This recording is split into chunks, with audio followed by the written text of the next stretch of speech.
Genesis chapter 47.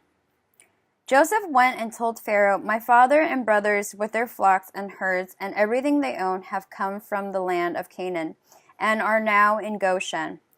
He chose 5 of his brothers and presented them before Pharaoh. Pharaoh asked the brothers, "What is your occupation?" "Your servants are shepherds," and they replied to Pharaoh, "Just as our fathers were."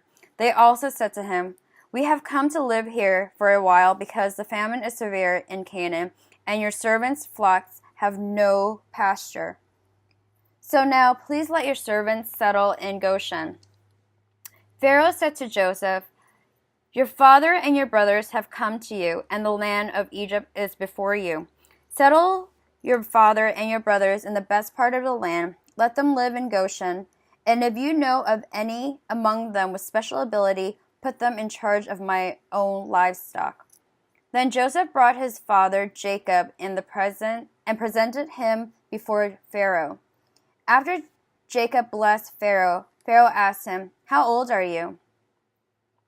And Jacob said to Pharaoh, "The years of my pilgrimage are 130. My years have been few and difficult, and they do not equal the years of the pilgrimage of my fathers." Then Jacob blessed Pharaoh and went out from his presence.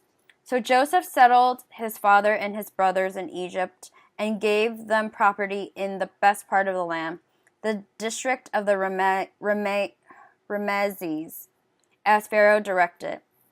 Joseph also provided his father and his brothers and all his father's household with food according to the number of their children. There was no food, however, in the whole region because the famine was severe. Both Egypt and Canaan wasted away because of the famine.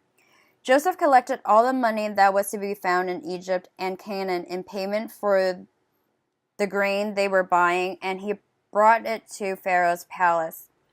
When the money of the people of Egypt and Canaan was gone, all Egypt came to Joseph and said, "Give us food.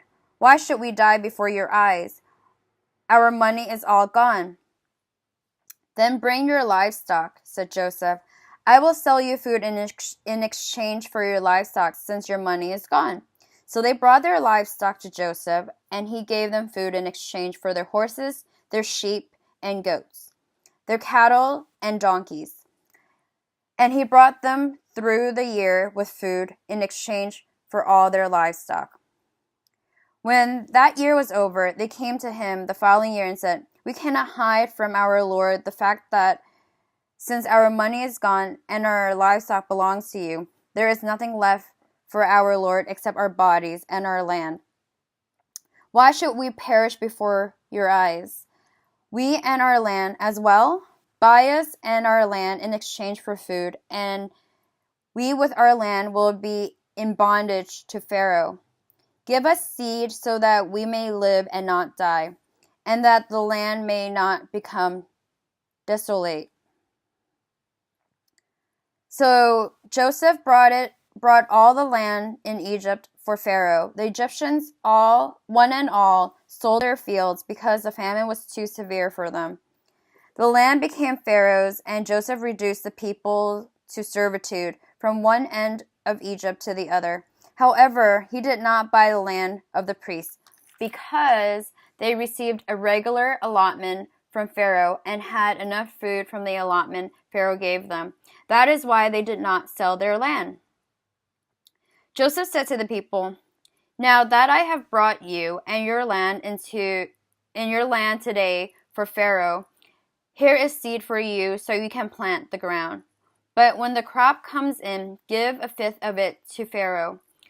The other 4/5 you may keep as seed for the fields and as food for yourselves and your household and your children."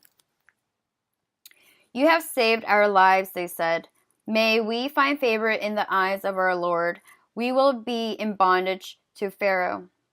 So Joseph established it as a law concerning land in Egypt, still in force today, that 1/5 of the produce belongs to Pharaoh. It was only the land of the priests that did not become Pharaoh's. Now the Israelites settled in Egypt in the region of Goshen.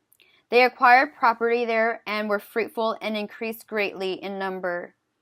Jacob lived in Egypt 17 years, and the years of his life were 147.